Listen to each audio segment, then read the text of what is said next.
Mayong adlaw sa inyo tanan. Ako gali si Arian Marie Castor, nagalin sa Calvary Baptist Church City Outreach. Kag amo ni ang akon entry sa Binalaybay composition. Sa akon pagkandos sang baras sa baybayon, gamit ang akon palad nga puno sang paglaom. Akon ginpuga kag ginkumos sang sugong. Ginkuom, gawaay sa pagbubong. Apang sa akon pagbuklat, liwat sang akon palad. Halos tanan nga baras sa akon palad nagarawas. Bisan anhon ko paliwat kahakop, basta ang pagkuom tamanggit kakusog. Waay gid sang baras nga masalbar, tanan gid nagkakahulog. Sa mga baras sa baybayon, akon napamatudan na sa aton kabuhi sa sining kalibutan. Sa padayon naton nga pagkuom kag pagtan-aw sang aton kaugalingon, nga kita ang tag-iya sang aton palabuton. Amuman kag ang puturo na pun-an sa kadulong. Siling sa kalibutan, kita ang tag-iya sang aton kaugalingon. Kita ang may sarang nga ang langit maangkon. Kita ang may kusog kag kabakod yang problema malampuasan. Sa barko sining kabuhi, kita kuno ang kapitan. Mga tumalampong, mga abyan niyo santa. Ano gid man bala ang pinakadako ta nga problema? Kwarta bala? Gahong? Korupsyon? Pangungaylong? O kung nang hindi pagka-perfecto sining aton pagkatawhanon? Kung aton huna-hunaon sa medyo madalong-dalong. Ang tanan nga ginatawag naton nga problema, mga panganod lamang nga nagatabon sa matuod-tuod nga kadulong. Sa nga lamang sang sala nga sa aton unod nga galumlong.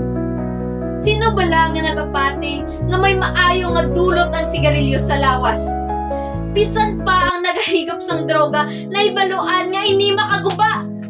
Sang kabuhi, sang futuro, at sang isa ka pamilya. Apang nga ang bisyo sa gihapon nagapadayon. Sala! Amo ini ang aton dako nga problema. Ining sala nga sa aton unod kag paghuna-huna. Ginapigos kita kag ginapakahuya. Tumanggit kadako nga latubangon sang tagsa. Ang pamangkot ko sa inyo mga abyan. Ang problema sa kasalanan aton gid man bala masolusyonan. Ano bala ayhan ang sarang naton mapamatudan? Sarang bala naton baguhon ining aton kalibutan? Kung ang aton mismo kaugalingon sa kasalanan hindi naton mapunggan? Paano kung imbis nga kumon ang kabuhi sa aton nga kamot?